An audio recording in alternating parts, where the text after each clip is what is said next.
সিয়াদাতের মুখটাই বারবার ভেসে উঠছে সুপ্রভাত চোখের সামনে। তার কাঁপতে থাকা মন বলছে সিয়াদাত আসবে, তাকে মানুষরূপী জানোয়ারগুলোর হাত থেকে উদ্ধার করতে অবশ্যই আসবে। সুপ্রভাত চোখ দুটো অস্থির হয়ে সিয়াদাতের খোঁজ চালায়, কিন্তু না, সিয়াদাত কোথাও নেই। সুপ্রভা নিজেকে বড্ড অসহায় লাগে, ক্ষণে ক্ষণে কেঁপে ওঠে তার জীর্ণ শীর্ণ বুক। পাঁচজোড়া চোখে লোলভ দৃষ্টি তার দিকে আবদ্ধ হয়ে রয়েছে, জিহ্বায় উপচে পড়া কামুকতা। কৃষ্ণবর্ণ গায়ের রং, হলদেটে দাঁতের বিশ্রী হাসির শব্দ বজ্রধ্বনির ন্যায় কর্ণে বাজতে থাকে সুপ্রভাত। সুপ্রভা তার পরিধেয় বেনারসি শাড়িটা শক্ত করে আঁকড়ে ধরে। নিজের ঘোর বিপদ আজ করতে পেরে আখিদয় বেয়ে গড়িয়ে পড়ে নোনা জল। একটু সাহায্যের আশায় সুপ্রভা ফের চতুর্দিকে দৃষ্টি ঘুরালো, কিন্তু চারদিক নিস্তব্ধ, নেই কোনো জনমানব। শোনা যাচ্ছে শুধু ঝিঝি পোকার ডাক, মাঝে মধ্যে আবার কুকুরের ঘেউ ঘেউ আওয়াজও ভেসে আসছে। সুপ্রভার ললাট জুড়ে বিস্তর ঘাম, পরনের ব্লাউজটা ভিজে জবজব হয়ে গিয়েছে, চোখের সামনে সবটা যেন ব্লার হয়ে উঠছে। বেশি উঠছে বাবা মা ভাইয়ের হাস্যোজ্জ্বল মুখখানি। হয়তো আর কখনোই সরজমিনে তাদেরকে দেখার সৌভাগ্য হবে না। হয়তো আগামীকাল সকালে কোনো এক নর্দমার স্তূপে পড়ে থাকবে তার নিথর দেহখানি। বেয়ারিশ লাশ হবে তার নাম, যেটা জানতেও পারবে না সুপ্রভার স্বজনেরা। নিজেকে বাঁচানোর কোনো রাস্তা খুঁজে পেল না সুপ্রভা। লোকগুলো নিজেদের পরনের শার্ট খুলে রাস্তায় ছুঁড়ে ফেলে দিয়ে সুপ্রভা শাড়ির আঁচলের দিকে হাত বাড়িয়ে দেয়। ঠিক তখনই একটা পুরুষ অবয়ব এসে সকলের সামনে দাঁড়ায়। গুরুগম্ভীর গলায় বলল, এখানে কি হচ্ছে? লোকটাকে দেখে বাসার ক্ষীণ আশার প্রদীপ জ্বলে ওঠে সুপ্রভার মনে। সুপ্রভা দৌড়ে আগন্তুক লোকটার পিছনে গিয়ে দাঁড়ায়। মাস্তান ছেলেগুলো আগন্তুক লোকটার উপরে চড়াও হয়। বেটে কায়ের একটা ছেলে অগত্য ভাষায় গালিগালাজ করে বলে, দেখ ভাই, তোর সাথে আমাদের কোনো শত্রুতা নেই, ওকে আমাদের হাতে ছেড়ে দিয়ে চুপচাপ কেটে পড়, নয়তো হিরিগিরি তোর মার। সম্পূর্ণ কথাটা শেষ করার আগে বেটে লোকটা ছিটকে রাস্তায় পড়ে যায়। তার নাক ফেটে পিনকি দিয়ে রক্ত বের হচ্ছে। আগন্তুক লোকটা নিজের সর্বশক্তি দিয়ে বেটে লোকটার নাক বরাবর ঘষে দিয়েছে। দলের লোককে আহত হতে দেখে অন্যদের চোখে ক্রোধের আগুন জ্বলে ওঠে। তারা সবাই আগন্তুক লোকটার উপর ঝাঁপিয়ে পড়ে, কিন্তু লোকটার গায়ে যেন অসুরের শক্তি। সে একাই 4টা লোককে মেরে আহত করে দিয়েছে। এক পর্যায়ে বেটে লোকটা রাস্তা থেকে উঠে এসে সুপ্রভার পেট বরাবর ছুরি চালিয়ে দিতে চায়, কিন্তু ছুরি সুপ্রভার শরীর স্পর্শ করার আগে আগন্তুক লোকটা ছুরিটা আটকে দেয়। দাঁড়ালো পলায় ছিঁড়ে যায়, তার তালু রক্ত গড়িয়ে পড়ে পিচঢালা রাস্তায়। তবুও লোকটা ছুরি ছাড়ে না। সুপ্রভা পাশে একটা ইটের টুকরো দেখতে পায়। সে 1 মিনিটও বিলম্ব না করে ইটের টুকরোটা তুলে নেয়। মনে সাহস জুগিয়ে বেটে লোকটার মাথায় বাড়ি মেরে দেয়। লোকটা ফের রাস্তায় লুটিয়ে পড়ে। সুপ্রভা দৌড়ে এসে আগন্তুক লোকটার হাত ধরে, কপালে চোখ তুলে ভেজা গলায় বলল, হায় আল্লাহ, কত রক্ত বের হচ্ছে! আপনি কি পাগল? চিনেন না জানেন না অপরিচিত একটা মেয়ের জন্য নিজের রক্ত জড়ালেন? লোকটা কোনো কথা বলে না। সহসাই সুপ্রভার লোকটার উপর দৃষ্টি যায়। লোকটার হাত দুটো ছাড়া কিছুই দেখা যাচ্ছে না। নিজেকে কালো কাপড়ে মুড়িয়ে রাখা, মুখে মাস্ক পরা, চোখে সানগ্লাস। মুদ্রা কথা লোকটাকে চেনার কোনো জো নেই। সুপ্রভা কী করবে বুঝে উঠতে পারে না। দিশেহারা হয়ে নিজের শাড়ির আঁচল ছেড়ে লোকটার রক্তাক্ত হাত বেঁধে দেয়। এতটা রক্ত ঝরছে, তবুও লোকটার মধ্যে কোনো হেলদোল নেই। সে ওদিক ওদিক সোরা দৃষ্টিতে তাকিয়ে দৃঢ় গলায় বলল, তাড়াতাড়ি গাড়িতে উঠুন, কুইক। সুপ্রভার বুকটা কেঁপে ওঠে। অজানা শঙ্কায় দেহ মন শিউরে ওঠে। সুপ্রভার শুকনো ডোক গিলে লোকটাকে কিছু বলতে উদ্যত হয়, ঠিক তখনই তার ফোন বেজে ওঠে। ফোনটা রাস্তায় পড়েছিল। সুপ্রভা দ্রুত ফোনটা তুলে কল রিসিভ করে। তৎক্ষণাৎই ফোনের অপর প্রান্ত থেকে বিচলিত গলা শোনা যায়, তুই ঠিক আছিস প্রভা? তোকে কতবার কল করেছি, তুই কল রিসিভ করিসনি কেন? সুপ্রভা আগন্তুক লোকটার থেকে একটু দূরে সরে যায়। নিজেকে ধাতস্থ করে বলল, আমি ঠিক আছি সিমি, ফোনটা সাইলেন্ট ছিল তাই খেয়াল করিনি। প্রভা স্বস্তির নিঃশ্বাস ফেলে নির্ভীক চিত্তে বলে, আমার মনে শঙ্কা বিরাজ করছিল, তুই একা একটা মেয়ে এত দূর আসবি, তাই আমি ভাইয়াকে পাঠিয়েছি, তোর ফোন নাম্বারও দিয়েছি। ভাইয়া তোর সামনে দাঁড়িয়ে রয়েছে, তুই নিশ্চিন্তে নির্বিঘ্নে ভাইয়ার সাথে চলে আয়। সুপ্রভা হতভম্ব গলায় বলল, তোর ভাইয়া তো সিলেটে থাকে, উনি এত তাড়াতাড়ি এখানে কিভাবে সম্ভব? তোর সামনে যে দাঁড়িয়ে রয়েছে সে আমার দাবাই, আমার বড় চাচ্চুর ছেলে। সুপ্রভার বুকের উপর থেকে বড়সড় একটা পাথর সরে যায়। সে আগন্তুক লোকটার দিকে এক পলক তাকিয়ে দৃষ্টি নামিয়ে নেয়। নিচু গলায় বলল, লোকটাকে কেমন জানি ছেলে ধরা মনে হচ্ছে আমার। এই গরমের মধ্যেও নিজেকে ঢেকে রেখেছে। তার কি গরম লাগে না? সেটা আমাকে জিজ্ঞেস করছিস কেন? দাবাইকে জিজ্ঞেস কর।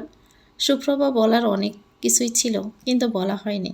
সিমি দাবাই তাকে তাড়া দেয়। মিস সুপ্রভা, চটজলদি গাড়িতে উঠুন, এই জায়গাটা সেফ নয়।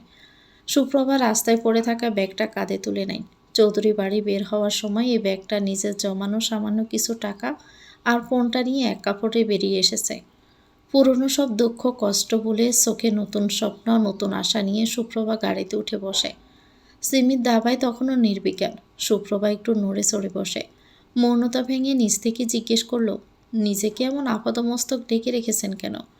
লোকটা কোনো প্রকার ভনিতে ছাড়াই বলল, ছেলেদের পর্দা করা পরশ, তাই। একজন প্রফেসর তোকে বিয়ে করতে চেয়েছে, এটা তোর সাত কপালের ভাগ্য। কোথায় তুই আল্লাহর শুকরিয়া আদায় করে খুশি মনে তাকে বিয়ে করবি, তার সাথে ছুটিয়ে প্রেম করবি, সংসার করবি, বছরে বছরে বাচ্চা পয়দা করবি, তা না। তুই বোকার মতো সব কিছু ছেড়ে চলে এসেছিস। How sweet. কথাগুলো তীরের মতো এসে বিঁধে যায় সুপ্রভার বুকে। তার বুকের ভিতরটা ধুকফুক করে ওঠে। চোখের মনি চাপসা হয়ে ওঠে নোনা জলে। মিনিট 20 হয়েছে সে সিমির বাড়িতে এসেছে। সিমির দাবাই তাকে নিরাপদে সিমির বাড়িতে পৌঁছে দিয়েছে। মানুষটা বড্ড অদ্ভুত, মেপে মেপে কথা বলে। সুপ্রভা পই পই করে হিসাব করে রেখেছে। লোকটা 6 ঘন্টা জার্নিতে মাত্র 30টা শব্দ বের করেছে তার মুখ থেকে। তবে লোকটা সুপ্রভার অনেক কেয়ার করেছে। পথের প্রতিটি বিরতিতে জিজ্ঞেস করেছে সে ক্লান্ত কিনা, জল খাবে কিনা, ক্ষুধা লাগছে কিনা। সুপ্রভা যদিও না বলেছে, কিন্তু লোকটা শুনেনি তার জন্য এত এত খাবার নিয়ে এসেছে। কিন্তু বিনিময়ে সুপ্রভা তাকে একটা ধন্যবাদও দিতে পারেনি। সুপ্রভাকে গাড়ি থেকে নামিয়ে দিয়ে চোখের পলকে হাওয়া হয়ে গেছে। সিমি আগে থেকে বাড়ির সামনে দাঁড়িয়েছিল। সুপ্রভা সিমিকে দেখে দৌড়ে এসে জড়িয়ে ধরে। সিমি তাকে বাড়ির ভিতরে নিয়ে আসে। তাকে ফ্রেশ হওয়ার জন্য ওয়াশরুমে পাঠায়। সুপ্রভা ফ্রেশ হয়ে আসতেই সিমি পুরো ঘটনা জানতে চায়। সুপ্রভা সবটা খুলে বলতে সিমি সুপ্রভার উপরে চওড়া হয়। সুপ্রভা টু শব্দটিও করে না। তার দুহাত কাঁপছে, আঁচলটা মুঠো করে চেপে ধরে আছে। ঠোঁট থরথর করে কাঁপছে, কিন্তু শব্দ বের হচ্ছে না। সিমি এগিয়ে এসে সুপ্রভাকে জড়িয়ে ধরে। আদুরে গলায় বলল, সরি প্রভা, সো সরি। আমি তোকে হার্ট করতে চাইনি, কিন্তু এভাবে সব কিছু ছেড়ে পালিয়ে আসা উচিত হয়নি তোর। ফালাই কারা বলতো? যারা অপরাধী তারা। তুই তো কোনো অপরাধ করিসনি। বিধবারা দ্বিতীয় বিয়ে করা কোনো অপরাধ না। সুপ্রভা অশ্রুসিক্ত গলায় বলে, বিয়ে করা অপরাধ না, কিন্তু সিয়াদাত শাহরিয়ারকে বিয়ে করা অপরাধ। নোরা তাকে পছন্দ করে। ইভেন তারা নোরাকেই দেখতে এসেছিল, কিন্তু নোরাকে পছন্দ করেনি, করেছে আমাকে। এটা নোরার জন্য কতটা অপমানে তুই বুঝতে পারছিস? সুপ্রভা একটু থেমে আবার বলে, আমি কি করে নোরার বুকের ভিতর আগুন জ্বালিয়ে নিজের ঘরে সুখের প্রদীপ জ্বালাবো বলতো? আমি নোরাকে কষ্ট দিয়ে প্রফেসরকে বিয়ে করে সুখী হতে পারতাম না সিমি। তাছাড়া আমি প্রফেসরের যোগ্য না। আমি তো বিধবা। আমার জীবনের পৃষ্ঠাগুলোতে অনেক অন্ধকার লেখা আছে। প্রফেসর শেখ সিয়াদাত শাহরিয়ার একজন সম্মানিত মানুষ, শিক্ষিত ও প্রতিষ্ঠিত। তার পাশে এমন কাউকে মানায় যার অতীত নির্বার, যার জীবন কলঙ্কহীন। আমি চাই না কেউ বলুক তিনি দয়া করে আমাকে বিয়ে করেছেন। আমি চাই না তার সম্মানের সাথে আমার অতীতের ছায়া লেগে থাকুক। সিয়াদাত শাহরিয়ার তোকে পছন্দ করেছে, ভালোবেসে বিয়ে করতে চাইছে, তোকে নতুন একটা জীবন দিতে চাইছে। তার যদি কোনো আপত্তি না থাকে, তাহলে তোর এত দ্বিধা কেন প্রভা? সুপ্রভা সন্দিহান দৃষ্টিতে সিমির দিকে তাকায়। বাবুক হয়ে বলে, প্রফেসরকে নিয়ে তোর এত আগ্রহ কেন? তুই কি প্রফেসরকে চিনিস? সিমি আমতা আমতা করে বলল, আমি চিনব কিভাবে? তোর মুখে যা শুনলাম তাতেই তো বোঝা যায় লোকটা তোকে সত্যিই ভালোবাসে। তাই বললাম, আমার তো মনে হয় তোর তাকে বিয়ে করা উচিত। সে তোকে ভালো রাখবে। সুপ্রভা মন খারাপ করে বলে, তুই হয়তো চাইছিস না আমি এই বাড়িতে থাকি, তাই না? তুই আমাকে কটা দিন সময় দিয়ে আমি নিজের ব্যবস্থা নিজেই করে নিব। সিমি অভিমানী গলায় বলে, আমি তোকে আপন মনে করলেও তুই বরাবরই আমাকে পর মনে করে এসেছিস। সুপ্রভা ধরা গলায় বলে, তুই এভাবে বলতে পারলি সিমি? তোকে পর মনে করলে আমি তোর কাছে ছুটে আসতে পারতাম? দুনিয়ায় কত মানুষ ছিল, তবুও আমি তো তোর কাছেই এসেছি। তুই আমার কাছে এসেছিস, আমি খুব খুশি হয়েছি। কিন্তু বারবার কটা দিন তোর সময় চেয়ে আমার মনে কেন আঘাত দিচ্ছিস তুই? তুই জানিস না বাবা মা তোকে কতটা ভালোবাসে? তারা তোকে নিজের মেয়েই মনে করে।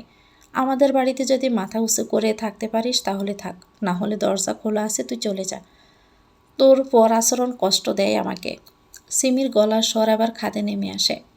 আমি না হয় তোকে নিজের মনে করে দুটো কড়া কথা শুনিয়েছি, তাই বলে তুই আমার কাছে সময় ভিক্ষা করবি? আমি কি তোকে সময় বেঁধে দিয়েছি? একবারও কি বলেছি যে তুই সপ্তাহের বেশি থাকতে পারবি না? আর এটা যেমন আমার বাড়ি তেমনি তোরও বাড়ি। বাবা মা তো বলেই দিয়েছেন তোকে যেন আমি কোথাও যেতে না দিই। সুপ্রভা সিমির হাত দুটো নিজের আয়ত্তে নিয়ে নেয়। মৃদু গলায় বলল, ছোট থেকে আমার ইচ্ছে ছিল নিজে কিছু করার, কিন্তু করতে পারিনি। এইচএসসি পরীক্ষার পরে বাবা মারা যায়। অনার্সটা আর করা হয়ে ওঠে না। অবশ্য বিয়ের পর শ্বশুর শাশুড়ি বলেছিলেন আমাকে পড়াশোনা কন্টিনিউ করতে, আমি করিনি। এখন মনে হচ্ছে পড়াশোনাটা কন্টিনিউ করাটা বেটার ছিল। আমার যোগ্যতা অনুযায়ী ভালো কোনো জব মিলবে না বোধহয়। দেশে লাখ লাখ শিক্ষিত বেকার ঘুরে বেড়াচ্ছে, সেখানে আমি অশিক্ষিত প্রায়। ভালো জবের আশা করাটা বেকুবি ছাড়া কিছুই নয়। খারাপ হলেও একটা জবের জোগাড় করতেই হবে, যাতে করে নিজের থাকা খাওয়াটা চালিয়ে নেওয়া যায়। সিমি সুপ্রভার কাঁধে মাথা ঠেকিয়ে বলল, আমি জানতাম তোকে হাজার বললেও তুই শুনবি না, তাই আমি অলরেডি তো চাকরির ব্যবস্থা করে রেখেছি। কোনো ছোটোখাটো কোম্পানিতে নয়, অনেক বড় কোম্পানিতে। তোকে এই অচেনা শহরে হন্য হয়ে চাকরি খুঁজতে হবে না। তুই চাইলে আগামীকাল থেকে চাকরিতে জয়েন করতে পারিস। বিস্ময়ে চোখ বড় বড় হয়ে যায় সুপ্রভার। সুপ্রভা অবাক গলায় বলে, আমি তো কিছুই করিনি, কোনো কাগজপত্র জমা দেইনি, ইন্টারভিউ দেইনি, এর মধ্যে চাকরি হয়ে গেল। সিমি মৃদু হেসে বলল, কোম্পানির মালিক আমার আপনা লোক, তাই তাকে রিকোয়েস্ট করলাম, ব্যাস হয়ে গেল। আনন্দে সুপ্রভা চোখ মুখ ঝলমল করে ওঠে। সুপ্রভা দৌড়ে এসে সিমিকে জড়িয়ে ধরে। আনন্দিত গলায় বলে, thank you so much. Simi মেয়েকে রোজ দেখিয়ে বলল, থাক হইছে, এত ধন্যবাদ দিতে হবে না, চল কিছু খেয়ে নিবি। মুখটা শুকিয়ে এতটুকুন হয়ে গিয়েছে। হ্যাঁ চল। সিমির বাবা মা আত্মীয়র বাসায় বেড়াতে গিয়েছেন। সিমির ভাইও বাড়িতে থাকে না, হোস্টেলে থেকে পড়াশোনা করে। বাড়িতে শুধু সুপ্রভা, সিমি আর কাজের খালা মর্জিনা বেগম। মর্জিনা বেগমের হাতের রান্না খাওয়ারও অযোগ্য, তাই সিমি নিজেই ব্রেকফাস্ট বানিয়েছে। সিমি সুপ্রভা দুজনেই ডাইনিং টেবিলে বসে খাচ্ছিল। অতর্কিতে সিমির ফোন বেজে ওঠে। সিমি তড়িঘড়ি করে হাত ধুয়ে ফোন নিয়ে নিজের রুমে চলে যায়। সুপ্রভা ব্রেকফাস্ট শেষ করে প্লেট গুছিয়ে কিচেনে রেখে আসে। ডাইনিং টেবিলটা গুছিয়ে সুপ্রভা সবে রুমের দিকে পা বাড়িয়েছে, তখনই কলিং বেল বেজে ওঠে। সুপ্রভা বার কয়েক সিমি সিমি বলে হাঁক ছাড়ে, কিন্তু সিমি রুম থেকে বের হয় না। অগত্যাই সুপ্রভা মাথায় ঘোমটা টেনে নিজেই দরজার দিকে এগিয়ে আসে। দরজা খুলে তার সামনে দাঁড়িয়ে থাকা মানুষটাকে দেখে সুপ্রভার চোখ বিস্ফোরিত হয়ে যায়। সুপ্রভা বয়ার্ত কণ্ঠে বলল, আপনি এখানে? সুপ্রভার বুক ধক করে ওঠে।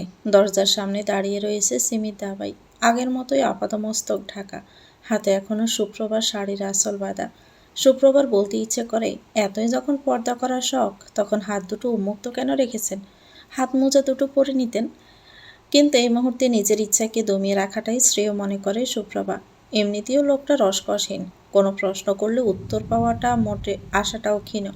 এই তো মিনিট দুয়েক আগে লোকটাকে একটা প্রশ্ন করা হয়েছে, কিন্তু এর মধ্যে কোনো হেলদোল নেই। সে নির্বিকার ভঙ্গিতে দাঁড়িয়ে রয়েছে। বিরক্তিতে চোখ শুরু হয়ে যায় সুপ্রভার। সুপ্রভা পুনরায় বলল, আপনি এখানে? লোকটা মন্ত্রস্বরে বলল, অন্য কাউকে আশা করছিলেন নাকি? সুপ্রভা কিছু বলতে উদ্যত হয়, ঠিক তখনই ভিতর থেকে সিমির গলা শোনা যায়, কে এসেছে প্রভা? সুপ্রভা রিনরিনে গলায় বলল, তো দাবাই। দাবাই কি ভিতরে আসতে বল। সুপ্রভা মৃদু গলায় বলল, ভিতরে এসে বসুন। লোকটা স্মৃতিকটু গলায় বলে, আমি বসতে আসিনি। সুপ্রভা পট করে বলে ওঠে, তাহলে কি নাচতে এসেছেন? নাচুন তবে। লোকটা কিছুই বলে না, নিঃশব্দে প্যান্টের পকেট থেকে ছোট্ট করে মোড়ানো একটা টিস্যু বের করে সুপ্রভার সামনে বাড়িয়ে দেয়। সুপ্রভা অবাক হয়ে হাতে নেয়। টিস্যু খুলতে তার চোখ বড় বড় হয়ে যায়। জলমল করে ওঠে একটা স্বর্ণের কানের দুল। দুলটা সুপ্রভার নিজেরই। রাতে গাড়িতে ওঠার সময় হয়তো খুলে পড়ে গিয়েছিল, সে টেরই পায়নি যে এক কানে তার দুল নেই। সুপ্রভা কাঁপা গলায় বলে, এটা তো সেম আমার কানের দুলের মতো দেখতে। লোকটা নিবিড় গলায় বলে, এটা আপনার কানের দুলের মতো দেখতে নয়, এটা আপনারই দুল, সিটের কোণে আটকে ছিল। আরেকটা আপনার কানে রয়েছে। সুপ্রভাত তড়িঘড়ি করে হাত তুলে কানে ছুঁল। সত্যি তো, এক কানে দুল আছে, আরেকটা পাকা। তার গাল লাল হয়ে ওঠে লজ্জায়। সে দৃঢ় কণ্ঠে বলে, আমি আসলে খেয়ালই করিনি, ধন্যবাদ। লোকটা রাশভারী কণ্ঠে বলল, দামি জিনিস, হারালে আফসোস হতো। সুপ্রভার বুকটা কেঁপে ওঠে। দুলটার দাম হয়তো খুব বেশি না, কিন্তু তার কাছে অনেক দামি, অনেক মূল্যবান। তার বাবার শেষ স্মৃতি। সুপ্রভার বাবা একজন কৃষক ছিলেন। নিজেদের অনেক জমি জমা ছিল। সুপ্রভা ক্লাস 9-এ পড়াকালীন নিজেদের ক্ষেতের মসুর বিক্রি করে তিনি সুপ্রভাকে দুলজোড়া বানিয়ে দিয়েছিলেন। বিয়ের পর ঈশিতা চৌধুরী সুপ্রভাকে অনেক দামি দামি গহনা দিয়েছেন, কিন্তু সুপ্রভা কখনো সেগুলো ছুঁয়েও দেখেনি। এই ছোট্ট দুলজোড়া তার কানে থাকে সর্বদা। গতকাল থেকে তার উপর দিয়ে যে জ্বর বয়ে গিয়েছে, সে আয়নায় নিজেকে দেখার সময়টুকুও পায়নি। বাকি সুপ্রভা খেয়াল করার আগেই দুলটা পাওয়া গেছে, নয়তো দুলটার শোকে সুপ্রভার মনোবল ভেঙে যেত। সে কিছুতেই সিট দ্বারা সোজা করে দাঁড়াতে পারত না। দুলটা ফিরে পেয়ে আনন্দে সুপ্রভার চোখে জল আসে। সিমির দাবায় সুপ্রভার দিকে এক পলক তাকিয়ে পর মুহূর্তে সে মুখ ফিরিয়ে নেয়। মন্তর পায়ে এগিয়ে যায় দরজার দিকে। সহসা সুপ্রভা ডেকে ওঠে, 1 মিনিট। লোকটা থামে, কিন্তু পেছন ফিরে তাকায় না। সুপ্রভা নম্র কণ্ঠে বলে, সকালে ঠিকমতো ধন্যবাদ দিতে পারিনি। আপনি আমার জন্য এত কষ্ট করেছেন, আমার জন্য এত কিছু এনেছেন, আবার এখন আমার অনেক মূল্যবান দুলটা ফিরিয়েও দিলেন। আপনাকে ধন্যবাদ দিলে সেটা কম হয়ে যাবে। আমি আপনার নিকট চিরকৃতজ্ঞ থাকব। লোকটা রাশভারী গলায় বলে, আমি নিজ থেকে আপনার জন্য কিছুই করিনি, এটা আমার দায়িত্ব ছিল। সুপ্রভা কপালে চোখ তুলে বলল, কিসের দায়িত্ব? এবার সে ধীরে পিছনে ফিরে তাকায়। ধীরস্থির কণ্ঠে বলল, সিমি আপনাকে আমার দায়িত্বে দিয়েছিল। সুপ্রভাকে কিছু বলার সুযোগ না দিয়ে লোকটা হনহনিয়ে বেরিয়ে যায়। সে যাওয়ার সময় মিনিট 10 পরে সিমি আসে। এদিক ওদিক নজর বুলিয়ে বলল, দাবা কি চলে গেছে? সুপ্রভা নরম গলায় বলল, হ্যাঁ। মানুষটাকে আমি যতটা খারাপ ভেবেছিলাম ততটাও খারাপ নয়, তবে কেমন যেন অদ্ভুত কিসিমের, পা থেকে মাথা পর্যন্ত রহস্যই ঘেরা। সিমি মজার ছলে বলল, দাবাইকে নিয়ে এত ভাবিস না, প্রেমে পড়ে যাবে। সুপ্রভা সিমির দিকে কঠোর দৃষ্টি নিক্ষেপ করে। কুপিত কণ্ঠে বলল, এবার কিন্তু খুব খারাপ হয়ে যাবে সিমি। সিমি সুপ্রভার কাঁধে মুখ ঠেকিয়ে বলল, just kidding year, don't be serious.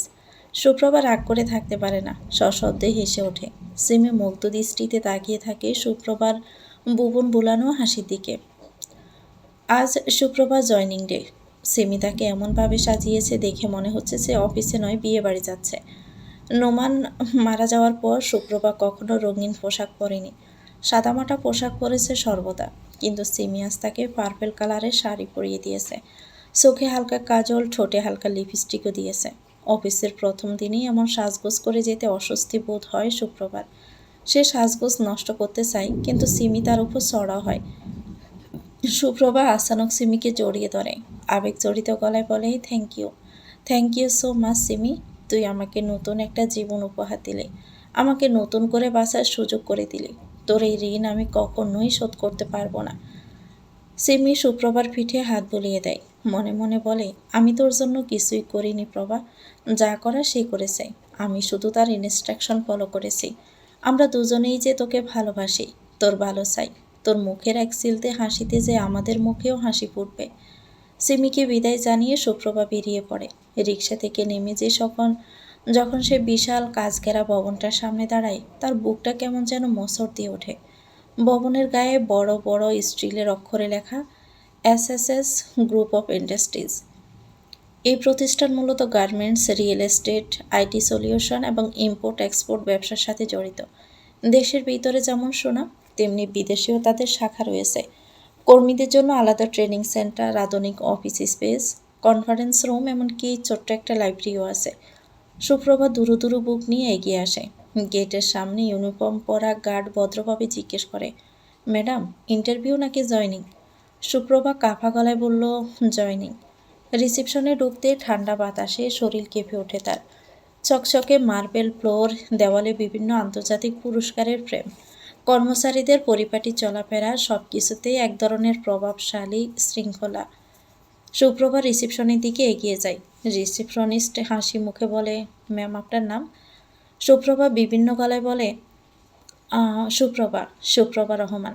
মেয়েটি কম্পিউটারে কিছু টাইপ করে, তারপর মাথা তুলে মৃদু হেসে বলল, ও ইয়েস ম্যাম, আপনার জন্য আলাদা নির্দেশনা আছে। চেয়ারম্যান স্যার নিজে বলেছেন আপনাকে সরাসরি তার কেবিনে পাঠাতে। এই করিডোর ধরে ডান পাশে শেষ কেবিনে চলে যান। সুপ্রভা মাথা নাড়িয়ে ধীরে ধীরে কেবিনের দিকে এগোতে থাকে। দরজার সামনে এসে ছোট্ট একটা স্বর দিয়ে বলে, may I come in sir? ভিতর থেকে ভেসে আসে রাশভারী স্বর, ইয়েস। গলা স্বরটা পরিচিত মনে হয় সুপ্রভার। কোথায় এই গলা স্বরটা শুনেছে, কবে শুনেছে সেসব নিয়ে ভাবার সময় তার হাতে নেই। ধীরে ধীরে দরজা ঠেলে ভিতরে প্রবেশ করে। ভিতরে ঢুকতে ঠান্ডা এয়ার কন্ডিশনের বাতাস মুখে লাগে। কেবিনটা প্রশস্ত, একপাশে কাঁচের দেওয়াল, সেখান থেকে পুরো শহর দেখা যায়। ভারী পর্দা অর্ধেক টানা, মাঝখানে বড় এক্সিকিউটিভ টেবিল, তার ওপাশে কালো লেদারের হাই ব্যাক এক্সিকিউটিভ সুইভেল চেয়ারটা জানালা দিকে মুখ করে আছে। সেখানে বসে থাকা মানুষটা শুধু পিঠটাই দেখা যাচ্ছে, প্রশস্ত কাঁধ, সাদা শার্টের নিখুঁত বাজ, ডান হাতের আঙ্গুলে একটা কলম ধরে রাখা। সুপ্রভার গলা শুকিয়ে গেল। সে শুকনো ডোক গিলে কাপা গলায় বলল, স্যার আমি সুপ্রভা। সিমি আমার। কথা শেষ হওয়ার আগে চেয়ারটা খুব ধীরে, প্রায় অলস ভঙ্গিতে ঘুরতে শুরু করলো। সময় যেন হঠাৎ দৃঢ় হয়ে গেল। চেয়ারটা অর্ধেক ঘুরল, তারপর আরও একটু। তারপরের মুহূর্তেই সামনের মুখটা স্পষ্ট হয়ে উঠল। চেয়ারম্যান স্যারের জায়গায় অতি পরিচিত মুখ দেখে সুপ্রভার পায়ের তলা থেকে যেন সত্যি মাটি সরে গেল। চারপাশের বাতাস হঠাৎ ভারী হয়ে উঠল। সে এক পা পেছাতে গিয়ে টেবিলের কোণায় ধাক্কা খেল। হাতের ফাইলগুলো ধপ করে মেঝেতে পড়ে ছড়িয়ে গেল। তার মুখ থেকে কাপা স্বরে বেরিয়ে আসে, আপনি chairman sir? Professor Sheikh Siadat Shahriar. আপনি সত্যি এই কোম্পানির চেয়ারম্যান, নাকি আমাকে ভয় দেখানোর জন্য মিথ্যের আশ্রয় নিয়েছেন? সিয়াদাত ধীরে কলমটা টেবিলে রেখে চেয়ারের পিঠে হেলান দেয়। বক্র হেসে বলল, সারপ্রাইজটা কেমন লাগলো? সুপ্রভা এখনও বিশ্বাস করতে পারছে না এই কোম্পানির চেয়ারম্যান সিয়াদাত শাহরিয়ার। সে পুনরায় বলল, আপনি সত্যি এই কোম্পানির চেয়ারম্যান? সিয়াদাত বাঁকা হাসে, রাশবাড়ি কণ্ঠে বলল, বাহিরের নেমপ্লেট দেখোনি? সুপ্রভা নিচু স্বরে জবাব দেয়, জি দেখেছি, এসএসএস গ্রুপ অফ ইন্ডাস্ট্রিজ লেখা ছিল। সিয়াদাত ধীরে ধীরে টেবিলের উপর রাখা ক্রিস্টালের পেপার ওয়েটটা আঙ্গুলে ঘোরাতে থাকে। তার চোখ দুটো তীক্ষ্ণ, অথচ ঠোঁটে রহস্যময় হাসি, গলায় ধীরস্থির কণ্ঠস্বর। এসএসের ফুল মিনিং কি জানো? সুপ্রভা চুপ করে দাঁড়িয়ে থাকে। গলা শুকিয়ে কাঠ হয়ে গিয়েছে। বাহিরের নেম প্লেটে এসএসএস গ্রুপ অফ ইন্ডাস্ট্রিজ লেখা দেখে তার বুকটা কিঞ্চিত কেঁপে উঠেছিল ঠিকই, কিন্তু এসএসএস এর পূর্ণরূপ শেখ সিয়াদাত শাহরিয়ার, এটা তার ছোট্ট মস্তিষ্ক ঠাওর করতে পারেনি। সুপ্রভা মাথা চক্কর দিয়ে ওঠে। তার মনে হয় মেঝেটা যেন ধীরে ধীরে সরে যাচ্ছে পায়ের নিচ থেকে।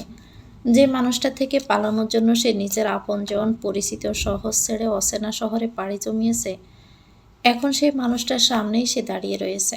ব্যাপারটা সিনেমাটিক, রোমাঞ্চকরও বটে, কিন্তু সুপ্রভার মধ্যে তেমন কোনো প্রতিক্রিয়া লক্ষ্য করা যায় না। সিয়াদাত নিজে উত্তর দেয়, শেখ সিয়াদাত শাহরিয়ার, আমার নামেই এই সাম্রাজ্য। আমার বাবা সাদমান শেখ এই কোম্পানির মালিক। সুপ্রভার বুক ধড়ফড় করছে, বড়ই অশান্তি লাগছে। সে কাঁপতে থাকা গলায় বলে, আমি যদি জানতাম এটা আপনার কোম্পানি, এখানে চাকরি করতে আসা তো দূরের কথাই, শহরেই পা রাখতাম না। সিয়াদাত সুপ্রভার চোখের দিকে তাকিয়ে স্মিত হেসে বলল, তুমি যে শহরে যাও না কেন, এই সিয়াদাত শাহরিয়ারের চোখের আড়াল হওয়ার সাধ্য তোমার নেই। যেখানেই যাবে সেখানেই সিয়াদাত শাহরিয়ারকে পাবে। সুপ্রভার হৃদয় হঠাৎ অদ্ভুতভাবে জোরে দরপড় করতে শুরু করে। সে বুঝতে পারে এই মানুষটা শুধুই ক্ষমতাবান নয়, মানুষটার সম্মোহন জানে। তার চোখের মধ্যেও এক অদ্ভুত আকর্ষণ, এক রহস্যময় জাদু আছে, যা তাকে অচেতনভাবে টানছে। কিছু সময় এই মানুষটার চোখের সামনে থাকলে সুপ্রভা হয়তো সত্যি সত্যি তার প্রেমে পড়ে যাবে, যেটা সুপ্রভা চায় না। সে জোরালো গলায় বলল, আমার চাকরির কোনো প্রয়োজন নেই, আমি আজই রেজিগনেশন দিব। বলে সুপ্রভা দরজার দিকে এগিয়ে যায়। সিয়াদাত কুটিল হাসে, নিবিড় গলায় বলে, দাও। সুপ্রভার পা থেমে যায়, কিন্তু পেছন ফিরে তাকা না। দরজার দিকে মুখ করে তেজি গলায় বলল, আমি সিরিয়াস। সিয়াদাত ছোট করে জবাব দেয়, আমিও। সিয়াদাতের অভিসন্ধি মোটেও ঠিক লাগে না সুপ্রভার। সে তড়িত পেছনে ফিরে। সিয়াদাত টেলিফোনে কারো সাথে কথা বলছে। সে টেলিফোন রাখার মিনিট দুয়েক পরেই কেবিনের বাহির থেকে মেয়েলি সুরেলা কণ্ঠ শোনা যায়, মেয়ে কামিন স্যার? সিয়াদাত গম্ভীর গলায় বলল, ইয়েস। মেয়েটা সিয়াদাতের হাতে একটা নীল রঙের ফাইল দিয়ে চলে যায়। সিয়াদাত ফাইলটা খুলে টেবিলের উপর রাখে, মৃদু গলায় বলে, কন্ট্রাক্ট পেপারটা ভালো করে পড়েছিলে? সুপ্রভার ব্রু কুঁচকে যায়। সে অবাক গলায় বলল, মানে কিসের কন্ট্রাক্ট পেপার? সিয়াদাত ফাইলটা গড়িয়ে দেয় তার দিকে। ফাতার নিচে স্পষ্ট তার নিজের সিগনেচার, তার হাতের লেখা, তার সই। যেখানে লেখা ন্যূনতম চাকরির মেয়াদ ২৪ মাস, নির্ধারিত সময়ের আগে চাকরি ত্যাগ করলে কর্মীকে ১৮ মাসের মোট বেতনের সমপরিমাণ ক্ষতিপূরণ প্রদান করতে হবে। শুক্রবার বুক ধক করে ওঠে, তার গলা শুকিয়ে আসে। কাঁপা গলায় বলে, আমি এসব কিছুই জানি না, আমি না পড়েই সিগনেচার করে দিয়েছি। সুপ্রভা একটু থেমে আবারও বলে, মানে আমি এখন চাকরি ছাড়তে চাইলে?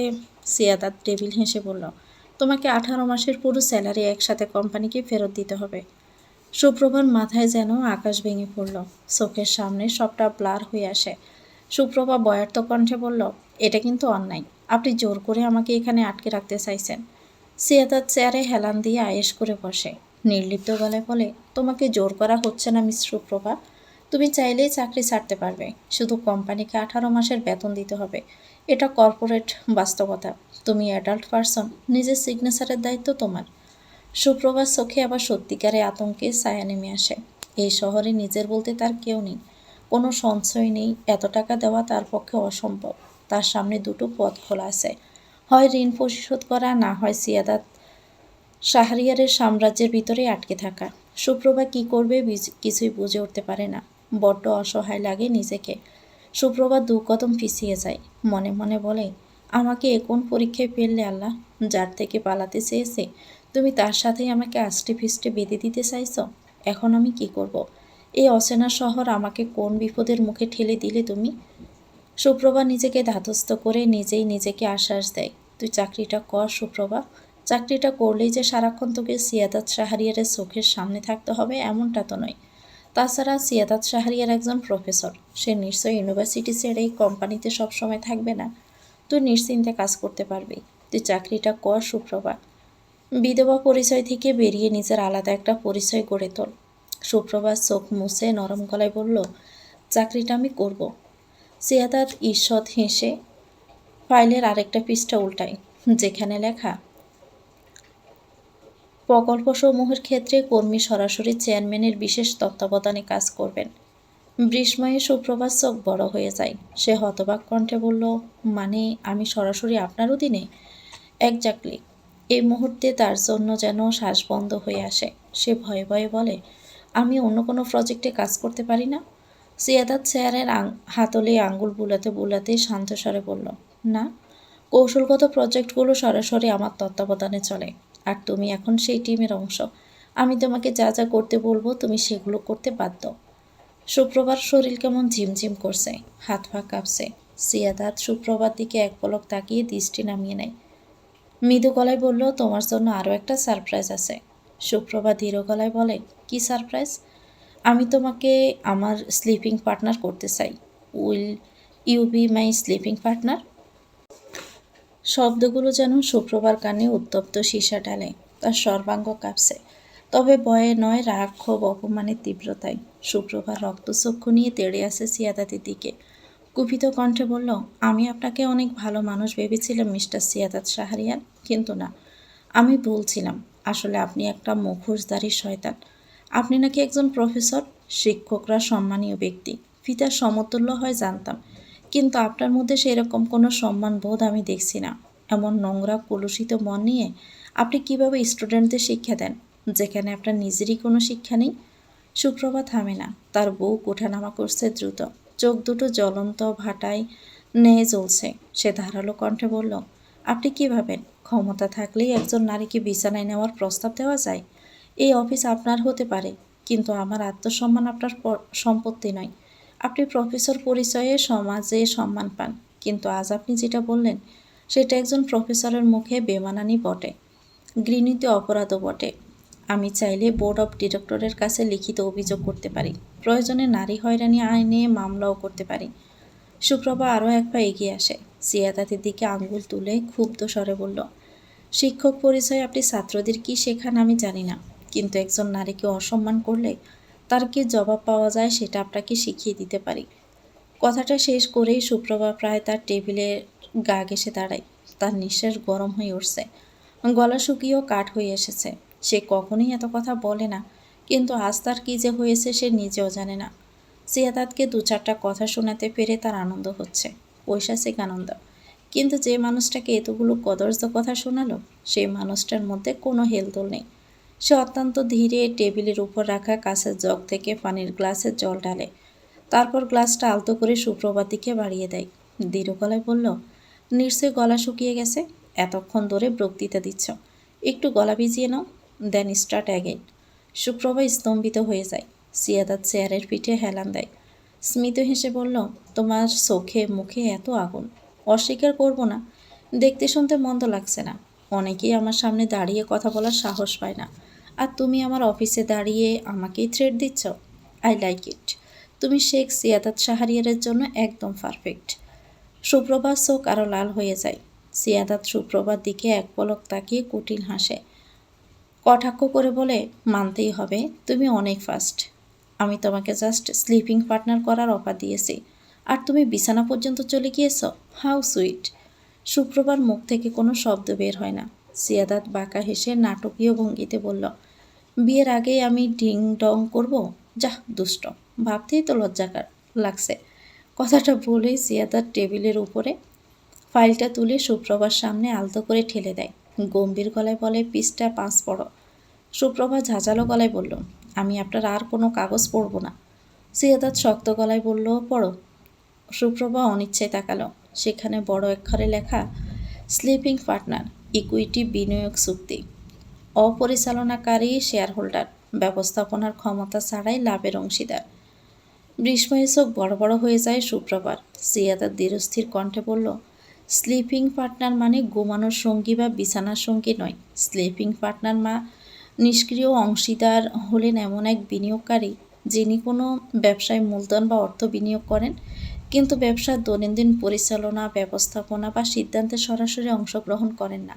তিনি লাভের অংশ পেলেও তার দায় সাধারণত বিনিয়োগকৃত মূলধন পর্যন্ত সীমাবদ্ধ থাকে। এদের সুপ্ত অংশীদারও বলা হয়। লজ্জায় আবার মাথা নিচু হয়ে যায় সুপ্রভার।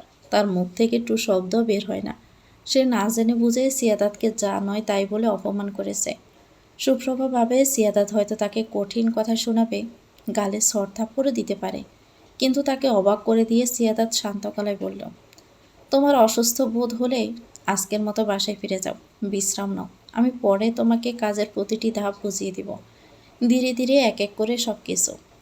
বাসায় ফিরে যাওয়ার অনুমতি পেয়ে সুপ্রভা যেন হাঁপ ছেড়ে বাঁচে। এই মুহূর্তে সিয়াদাতের সামনে দাঁড়িয়ে থাকার স্পর্ধা তার নেই। সে নিজেই বুঝতে পারছে কতটা ভুল বোঝা আর তীব্র প্রতিক্রিয়ায় সে সিয়াদাতকে অপমান করেছে। সুপ্রভা কিছু না বলে নিঃশব্দে দরজার দিকে পা বাড়ায়। ঠিক তখনই পেছন থেকে সিয়াদাতের নরম গলা শোনা যায়, বাহিরের ড্রাইভার দাঁড়িয়ে আছে, তোমাকে নিরাপদে পৌঁছে দিবে। সুপ্রভা পিছন ফিরে তাকায় না, ফ্লোরের উপর দৃষ্টি নিবদ্ধ করে কাঁপা গলায় বলে, ড্রাইভার লাগবে না, আমি একা যখন আসতে পেরেছি তখন একা যেতেও পারবো। সুপ্রভার 1 মিনিটও বিলম্ব করে না, এক প্রকার পালিয়ে আসে সিয়াদাতের সামনে থেকে। বাড়ি ফিরেই সুপ্রভা সিমিকে জড়িয়ে ধরে হাউমাউ করে কান্না করে দেয়। সিমি হাজারবার সুপ্রভাকে জিজ্ঞেস করলো কি হয়েছে, কেন সে কান্না করছে, অফিসে কিছু হয়েছে কিনা, কেউ তাকে কিছু বলেছে কিনা, কিন্তু সুপ্রভা নিরুত্তর। সে নিজের মতো কিছুক্ষণ কান্না করে রুমে গিয়ে দরজা বন্ধ করে দেয়। সিমিও সুপ্রভাকে জোর করে না। সিমি জানে সুপ্রভা তার কাছ থেকে কোনো কথা গোপন করে না। মন ভালো হলে সুপ্রভা নিজ থেকে তাকে সবটা বলবে। সিমি রাতে রান্না করছিল, তখনই সুপ্রভা গুটি গুটি পায়ে কিচেনে আসে। সিমি তাকে দেখে মিষ্টি হেসে বলল, ঘুম ভাঙল তবে? তখন কান্না করতে করতে সুপ্রভা কখন যে ঘুমিয়ে পড়েছে নিজেও জানে না। তন্দ্রাগোর কাটতেই দেখে রাত 8টা বেজে গেছে। সে তড়াক করে লাফিয়ে ওঠে, চটজলদি ফ্রেশ হয়ে আসে কিচেনে। কপট রাগ দেখিয়ে বলল, তুই আমাকে ডাকিসনি কেন?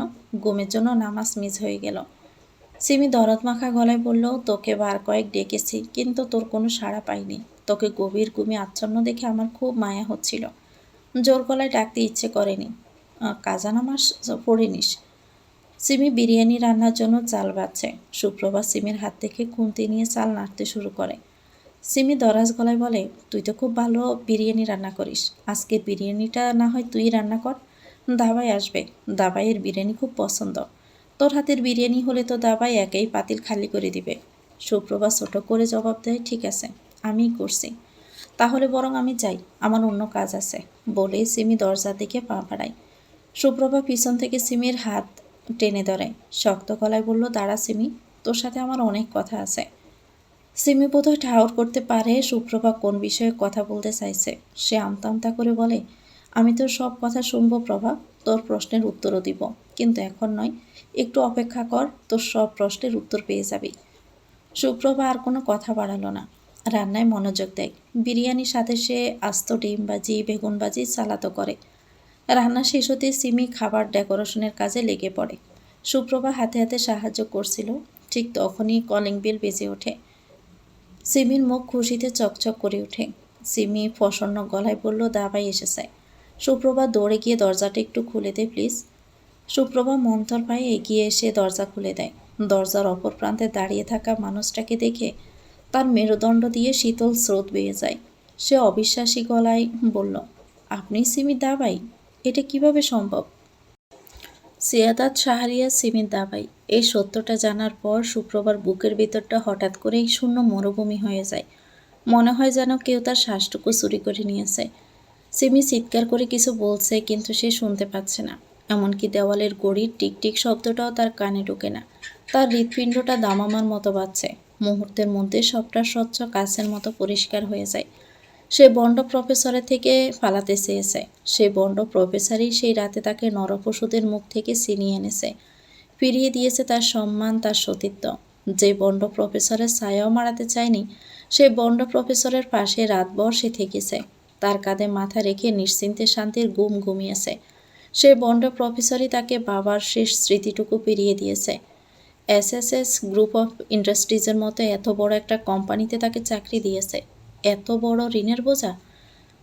ভিতরে ঢুকতে দিবে না, নাকি এখনও আমাকে অপরাধের কাঠগড়ায় দাঁড় করিয়ে রাখবে? সিয়াদাত ধীরস্থির কণ্ঠে সুপ্রভার ভাবনা নদীতে সেট টানে। সিয়াদাত পুনরায় শোধায়, ভিতরে প্রবেশের অনুমতি দিবে না? সুপ্রভা স্তব্ধ হয়ে দাঁড়িয়ে থাকে। সিয়াদাতকে বলার মতো কোনো শব্দ খুঁজে পায় না ঠোঁটের কোণে। সে জানে সিয়াদাত শাহরিয়ার সিমির দাবাই, তবুও তার ঠোঁট পড়ে অস্পষ্ট স্বরে বেরিয়ে আসে, আপনি আপনি সিমির দাবাই? পিছন থেকে সিমির উচ্ছ্বাসিত গলা ভেসে আসে, হ্যাঁ রে, এটাই আমার দাবাই, প্রফেসর শেখ সিয়াদাত শাহরিয়ার। তুই চিনিস নাকি? সুপ্রভা সিমির দিকে রোষ দৃষ্টিতে তাকায়, ইচ্ছে করে সিমিকে কাঁচা চিবিয়ে খেতে। এই মেয়েটাই যত নষ্টের করা। সে সব কিছু জানার পরেও তার থেকে সবটা লুকিয়ে গিয়েছে, তাকে দুয়াশায় রেখেছে।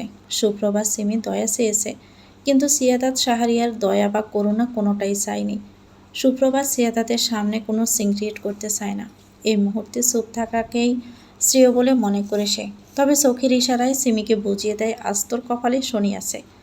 সিয়াদাত ঘরে প্রবেশ করে, জুতা খুলে সোজা ড্রয়িং রুমে আসে। তার দৃষ্টি এক প্রহরও সুপ্রভার মায়াবী মুখ থেকে সরে না। সেই দৃষ্টিতে নেই কোনো বিদ্রোহ, কোনো রাগ, ক্ষোভ। রয়েছে এক অদ্ভুত শান্তি, অদ্ভুত মাদকতা। সিয়াদাত ফ্রেশ হয়ে সোজা ডাইনিং টেবিলে চলে আসে। সিমি আগে থেকেই সিয়াদাতের জন্য খাবার বেড়ে রেখেছিল। তাকে দেখে সিমি মিষ্টি করে হেসে বলল, দাবাই, আজকের কিন্তু যে সে বিরিয়ানি নয়, স্পেশাল বিরিয়ানি, সুপ্রভার হাতের রান্না। তুমি খেয়ে দেখো, একদম 5 স্টার। সুপ্রভার গাল হালকা লাল হয়ে ওঠে। লজ্জায়, অস্বস্তিতে, নাকি অন্য কোনো অজানা অনুভূতিতে, সে নিজেই বুঝতে পারে না। সিমি সুপ্রভার দিকে এক পলক তাকিয়ে কিচেনে চলে যায়। সুপ্রভা সিয়াদাতের দিকে এগিয়ে আসে, তেজি গলায় বলে, এসব করে কি প্রমাণ করতে চাইছেন? সিয়াদাত এক লোকমা খাবার মুখে পুরে নেয়। খাবার চিবোতে চিবোতে বলল, বিরিয়ানিটাও তোমার মতোই, ফার্স্ট ক্লাস। সুপ্রভা মনে মনে খুশি হয় বই কি, কিন্তু সিয়াদাতের সামনে সেটা প্রকাশ করে না। বরং ক্ষুব্ধ গলায় বলল, আপনি সবটা জানার পরেও কেন এত বড় একটা নাটক করলেন? কেন আমাকে সবটা বলেননি? সিয়াদাত কপট হেসে বলে, আগে থেকেই সবটা বলে দিলে তোমার চমকে ওঠা মুখটা দেখতে পেতাম বলো? তাছাড়া তুমি তো আমাকে মুখোশধারী শয়তান ভেবে নিয়েছিলে। ভাবলাম মুখোশটা আরেকটু পরে খুলি। অফিসের কথা মনে করতে সুপ্রভার মধ্য থেকে তেজিভাব বিলীন হয়ে যায়। সে নিচু গলায় বলে, কেন দয়া দেখাচ্ছেন? আমি তো আপনার দয়া চাইনি। সিয়াদাত মেকি রোষ দেখিয়ে বলল, খাওয়ার সময় কোনো কথা বলতে হয় না, এটা তুমি জানো না? সুপ্রভা লজ্জায় পড়ে যায়। সে কোনো কথা না বলে দাঁড়িয়ে দাঁড়িয়ে হাত কসলাতে থাকে। সিয়াদাত তৃপ্তি সহকারে বিরিয়ানি খাচ্ছে। তার চোখ মুখ দেখে বোঝা যাচ্ছে বিরিয়ানিটা অনেক মজার হয়েছে। খাওয়া শেষ হতে সিয়াদাত তৃপ্তির ডেকুর তোলে। ছোটে বাঁকা হাসি ঝুলিয়ে বলে, বিরিয়ানির সাথে তুমি পানি পড়া চিনি পড়া মিশিয়ে দিয়েছো নাকি? বিরিয়ানি পেটে পড়তে না পড়তেই সারা শরীর জ্বলে সুপ্রভা সুপ্রভা করে কারা জানি চেঁচিয়ে মরছে। তুমি প্রফেসর শেখ সিয়াদাত শাহরিয়ারকে বশ করে ফেললে? সুপ্রভা একটা চোর। সিয়াদাত শাহরিয়ার একটা চোরকে বিয়ে করবে বলে তোমার মনে হয় মম? সিয়াদাত শাহরিয়ারের জন্য দেশে মেয়ের অভাব পড়েনি। শুধু মেয়েরা না, মেয়ের মায়েরাও সিয়াদাতের পেছন গুড়গুড় করে। শুধু তার মেয়েটাকে একটা ভালো ছেলের হাতে তুলে দিবে তাই। মানুষ দুধ কলা দিয়ে কালসা পোষে, আর তুমি দুধ কলা দিয়ে একটা চোর পুষছো? তোমার আদরের শুভা একটা চোর। টাকা পয়সা সোনা দানা গয়নাকাটি যাচ্ছিল, সব কিছু নিয়ে সুপ্রভা পালিয়েছে। সুপ্রভা বাকিটা বলার আগে ঈশিতা চৌধুরী কানে হাত চেপে ধরে চেঁচিয়ে ওঠেন, প্লিজ চুপ করো নোরা, আমি আর নিতে পারছি না। সুপ্রভা একটা চোর কথাটা আমার কানে বজ্রের ন্যায় বাজছে। তুমি প্লিজ চুপ করো। নোরা কটাক্ষ করে বলে, তুমি মানো বা না মানো, সুপ্রভা একটা চোর। এটাই নিরেট সত্য। সুপ্রভা গরিব ঘরের মেয়ে। এত বড় বাড়ি, টাকা পয়সা, সোনাদানা কখনোই নিজ চোখে দেখেনি। এই বাড়িতে বউ হয়ে আসার পর এত টাকা সোনাদানা দেখে লোভে দুচোখ চকচক হয়ে যায় সুপ্রভার। ও শুধু একটা সুযোগ খুঁজছিল। সুযোগ পাওয়া মাত্রই সুযোগের সদ্ব্যবহার করেছে। লোভী মেয়ে একটা। দরজার বাহিরে দাঁড়িয়ে সবটাই শুনছিল সৌরভ। আদরের বোনের নামে মিথ্যাচার সে আর সহ্য করতে পারে না। সে অনুমতি না নিয়েই নোরার রুমে প্রবেশ করে। রাশভারী গলায় বলল, মুখ সামলে কথা বলুন মিস নোরা। আমরা গরিব হতে পারি, কিন্তু লোভী নই। নোরা তাচ্ছিল্যের সুরে বলল, চোরের ভাইয়ের আবার বড় গলা। আমার তো মনে হয় এই চুরির পেছনে তোমারও হাত রয়েছে। তোমরা ভাই বোন দুটোই চোর। তোমাদের পুলিশে দেওয়া উচিত। ঈশিতা চৌধুরী তেড়ে আসেন নোরার দিকে। ক্ষুব্ধ স্বরে বলেন, শুভা, সৌরভ সম্পর্কে আমি আর একটাও বাজে কথা শুনতে চাই না। তুমি যতই বলো, যতই প্রমাণ দেখাও না কেন, আমি জানি শুভা চুরি করতে পারে না। শুভা চুরি করে পালিয়ে যাওয়ার মেয়ে নয়। আমার এখন তোমাকে নিয়ে সন্দেহ হচ্ছে। তুমি শুভাকে বাড়ি ছাড়তে বাধ্য করনি তো? নোরার মুখ রক্তশূন্য হয়ে যায়। সে শুধু সুপ্রভাকে বাড়ি ছাড়তে বাধ্যই করেনি, সুপ্রভাকে চোর প্রমাণ করতে সব টাকা পয়সা সোনাদানা লুকিয়ে রেখেছে। এমনকি সুপ্রভা যে চিরকুট লিখে রেখেছিল সেটাও এক্সচেঞ্জ করে দিয়েছে। নিজে সুপ্রভার লেখা নকল করে এমনভাবে চিরকুট লিখে রেখেছে যেখানে স্পষ্ট বোঝা যাচ্ছে সুপ্রভা লোভে পড়ে টাকা পয়সা নিয়ে স্বেচ্ছায় পালিয়েছে। নোরা থেকে রেসপন্স না পেয়ে ঈশিতা চৌধুরী তীক্ষ্ণ কণ্ঠে বললেন, কি হলো, কথা বলছো না যে? নোরা কি বলবে বুঝতে পারে না। সে আমতা করে রুম থেকে বেরিয়ে আসে। ঈশিতা চৌধুরী সৌরভের দিকে এগিয়ে আসেন। নরম গলায় বলেন, নোরার কথায় কিছু মনে করো না বাবা। আমি জানি আমার শুভা নিষ্পাপ নির্দোষ। সৌরভ চোখের কোণে জমে থাকা জল মুছে নেয়। জোরালো গলায় বলে, আমার বোনকে আমি ঠিক খুঁজে বের করব। সকলের সামনে প্রমাণ করে দিব আমরা চোর আর লোভী নই। সুপ্রভা কিচেন থেকে ফিরে এসে দেখে চেয়ার ফাঁকা। সিয়াদাত কোথাও নেই। সিয়াদাত চলে গিয়েছে ভেবে স্বস্তির একটা নিঃশ্বাস ফেলে সুপ্রভা। মানুষটা সামনে গেলেই তার বুকের ভিতর জ্বর ওঠে, সবটা উলটপালট করে দেয়। কেমন যেন অদ্ভুত এক অনুভূতি হয়। সুপ্রভা সেই অনুভূতিকে প্রশ্রয় দিতে চায় না, কিন্তু অবাধ্য মন মানে না। ঘুরে ফিরে সে অনুভূতির আবারও এসে তার দরজায় কড়া নাড়ায়। সুপ্রভা ধীরে ধীরে চেয়ারে গিয়ে বসে, নিজের বুকের উপর হাত রাখে। দুঃখপুকানি এখনও কমেনি। সুপ্রভার মনে হয় সিয়াদাতের উপস্থিতির উষ্ণতা এখনও বাতাসে বাড়ছে। সুপ্রভা তরিতে চোখ বন্ধ করে নেয়। নিজেকেই নিজে প্রশ্ন করে, কেন এমন হয়? মানুষটা সামনে থাকলে মনে হয় বুকের ভিতর আগুন জ্বলছে, আবার দূরে গেলেই কেন তার অনুপস্থিতি বরফের মতো ঠান্ডা শূন্যতা হয়ে বুক চেপে ধরে। সুপ্রভা নিজেকে বোঝাতে চায়, এটা শুধু ভুল নয়, এটা অপরাধ, এটা হওয়া উচিত নয়, কিন্তু মন বড় অবাধ্য। সুপ্রভা নিদারুণ যন্ত্রণায় ছটফট করতে থাকে। হঠাৎই তার দৃষ্টি পড়ে টেবিলের উপর রাখা একটা কাগজে। কাগজে ছোট্ট করে লেখা, বিরিয়ানিটা খুব মজার ছিল। সত্যি। সুপ্রভার ঠোঁটের কোণে অনিচ্ছাকৃত হাসি ফুটে ওঠে, অথচ তার রাগ হওয়ার কথা ছিল, কিন্তু হয় না, বরং বুকের ভিতরটা পুনরায় কেঁপে ওঠে। তার মুখ থেকে অস্পষ্ট স্বরে বেরিয়ে আসে, আপনার থেকে পালাতে চেয়েছি বলে আপনি আমার এত বড় সর্বনাশ করে দিলেন মিস্টার বন্ড প্রফেসর। সুপ্রভা কাগজটা হাতে নিয়ে কিছুক্ষণ চুপচাপ তাকিয়ে থাকে। ছোট্ট কয়েকটা শব্দ, অথচ সেই শব্দগুলোই যেন তার বুকের ভিতর ঢেউ তুলে দেয়। মনে হয় কেউ অদৃশ্য হাতে তার হৃদয়ের তারগুলো ছুঁয়ে দিয়েছে। সে মেকি রোজ দেখিয়ে বলে, আপনি সত্যি খুব খারাপ মানুষ মিস্টার বন্ড প্রফেসর।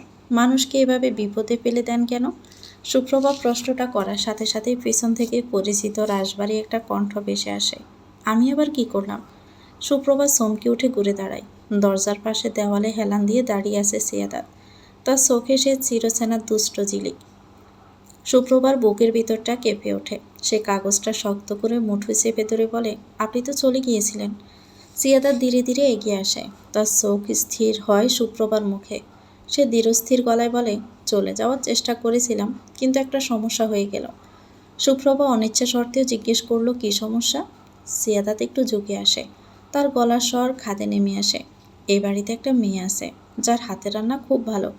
আর তার থেকেও বড় সমস্যা হলো, মেয়েটাকে ছেড়ে যেতে গেলেই আমার বুকের ভিতরটা অদ্ভুত ফাঁকা হয়ে যায়। কথাটা শুনে সুপ্রভার নিঃশ্বাস থেমে আসে। তার মনে হয় এই মানুষটা সত্যি তার সর্বনাশ করে দিচ্ছে, কারণ সে যতই দূরে সরে যেতে চায় ততই যেন অদৃশ্য কোনো টানে আবারও সিয়াদাতের কাছেই ফিরে আসে। সুপ্রভা নিজেকে ধাতস্থ করে কড়া গলায় বলে, আপনি দয়া করে আমার থেকে দূরে থাকুন মিস্টার বন্ড প্রফেসর।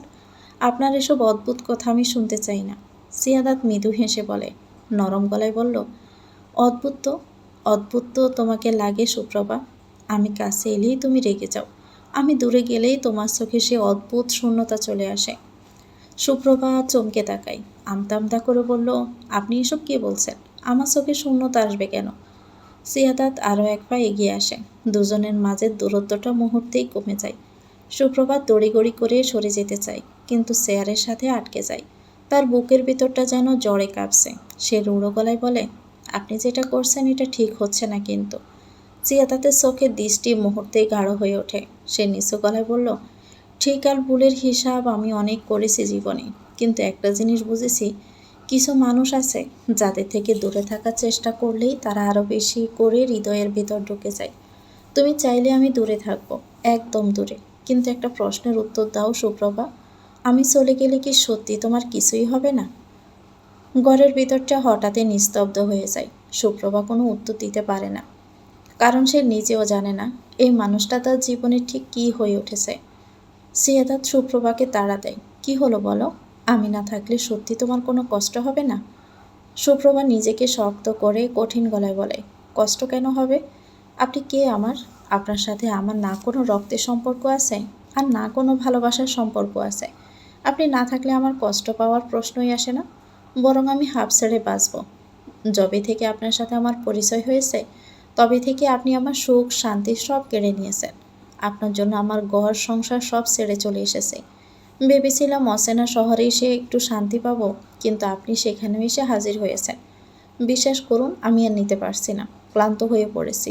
আপনি প্লিজ আমাকে মুক্তি দিন, আমাকে নিজের মতো বাঁচতে দিন। সিয়াদাত স্থির হয়ে দাঁড়িয়ে থাকে।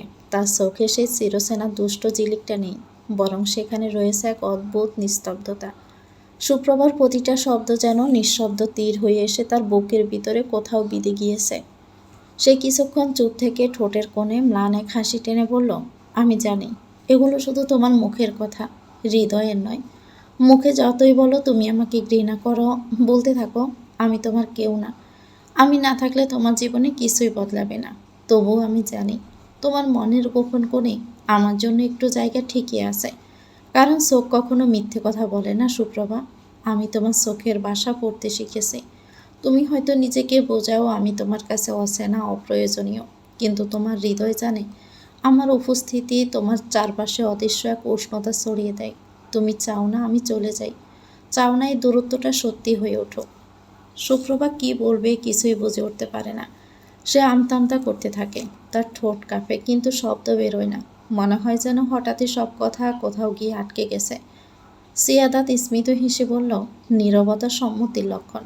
তোমার নীরবতাই বলে দিচ্ছে তোমার হৃদয় আমাকে অনেক আগেই মেনে নিয়েছে।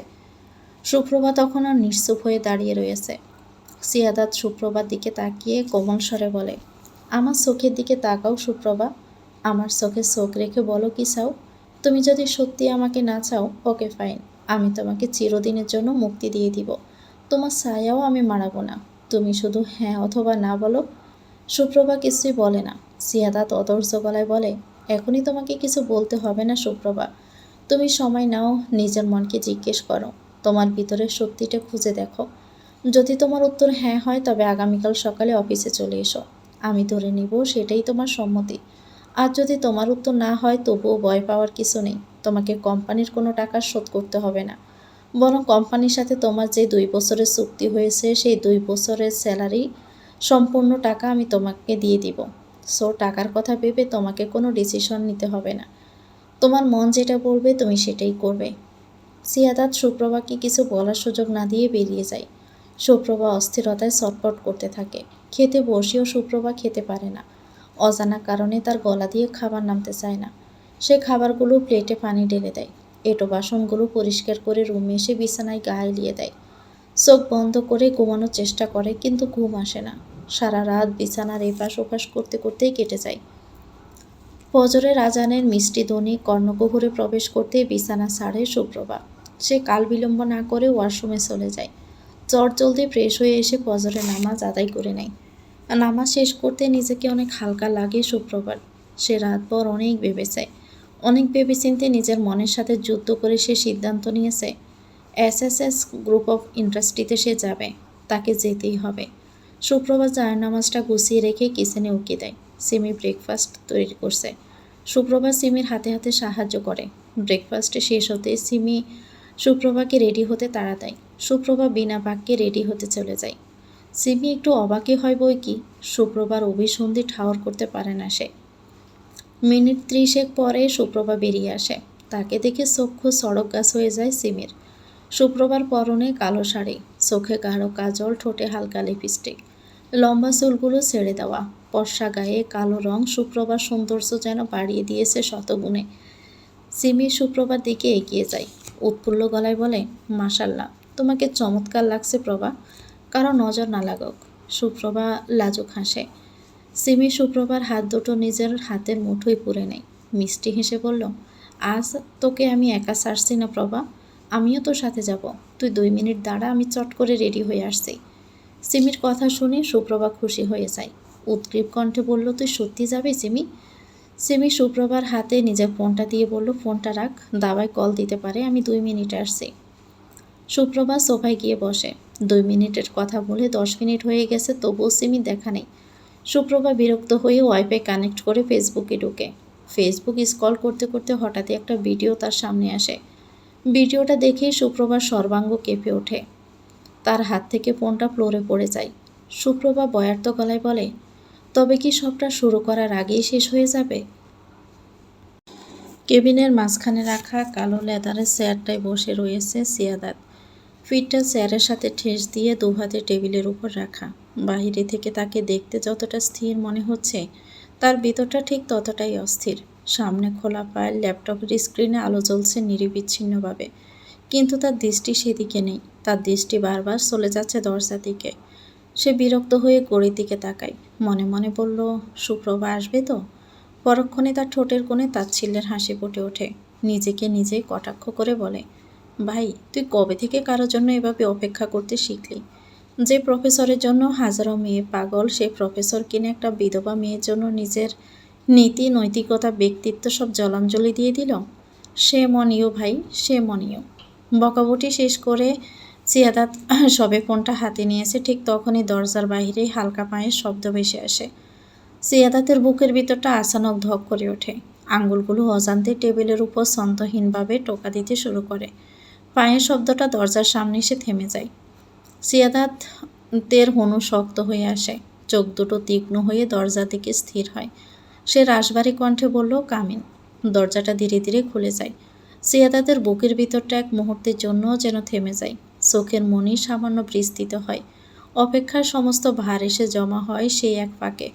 কিন্তু দরজার পাকটা পুরো খুলতেই তার চোখের সেই ক্ষণিকের আলোটা নিভে যায়। তার সামনে সুপ্রভা নয়, বরং একজন অফিসের স্টাফ দাঁড়িয়ে রয়েছে। সে হাতের ফাইল বুকে চেপে একটু ইতস্ত ভঙ্গিতে বলল, স্যার, এই ফাইলটা সাইন করতে বলে। কথাটা শেষ করার আগেই সিয়াদাতের চিবুক শক্ত হয়ে ওঠে। সে ধীরে ধীরে চেয়ারের পিঠে হেলান দেয়। গম্ভীর গলায় বলল, রাখুন। স্টাফটা এগিয়ে এসে কাপা হাতে ফাইলটা টেবিলের উপর রেখে দাঁড়িয়ে থাকে। সিয়াদাতের অনুমতি পাওয়া মাত্রই সে অতি দ্রুততায় বেরিয়ে পড়ে। স্টাফটা বেরিয়ে যাওয়ার সাথে সাথে কেবিনটা আবারও আগের মতো নিস্তব্ধ হয়ে যায়। সিয়াদাত কিছুক্ষণ ফাইলটার দিকে তাকিয়ে থাকে। তারপর হঠাৎ বিরক্ত হয়ে ফাইলটা বন্ধ করে দেয়। কলমটা আঙ্গুলের ফাঁকে গোড়াতে গোড়াতে মন্ত্রস্বরে বলল, ডিসগাস্টিং, জাস্ট ডিসগাস্টিং। নিজের উপর প্রচণ্ড বিরক্ত হয় সে। সহসাই সে উঠে দাঁড়ায়। লম্বা পায়ে হেঁটে যায় জানালার কাছে। কাছের ওপাশে শহরটা ব্যস্ত। সব কিছু চলছে নিজের গতিতে। সিয়াদা দুহাত পকেটে ঢুকিয়ে নিচু স্বরে বলল, তুমি না এসে ভালোই করেছো সুপ্রভা। আজ তুমি এলে আমি আরও দুর্বল হয়ে যেতাম। তোমার জন্য আমার ব্যক্তিত্ব বিসর্জন দিতেও কুণ্ঠিত বোধ করিনি। কিন্তু তুমি আমার চোখে আঙ্গুল দিয়ে দেখিয়ে দিলে তোমার অবস্থানটা। কি আছে তোমার? আমি কি দেখে তোমাকে পেতে মরিয়া হয়ে উঠেছিলাম? আরে ভাই, তোমার কোনো যোগ্যতাই নেই শেখ সিয়াদাত শাহরিয়ারের পার্টনার হওয়ার। আমি তোমার থেকে অনেক বেটার মেয়ে ডিজার্ভ করি। সিয়াদাত একটু থেমে আবারও বলে, আজ থেকে তুমি মুক্ত সুপ্রভা। এতদিন তুমি যে সিয়াদাতকে চিনতে, সে ছিল তোমার জন্য বানানো একটা মানুষ। এবার তুমি আসল মানুষটাকে চিনবে, যে সিয়াদাত কারো জন্য থামে না, কারো জন্য বদলায় না, কারো জন্য ভাঙে না। আর সে সিয়াদাত একবার ছেড়ে দিলে বলেও পেছন ফিরে তাকায় না।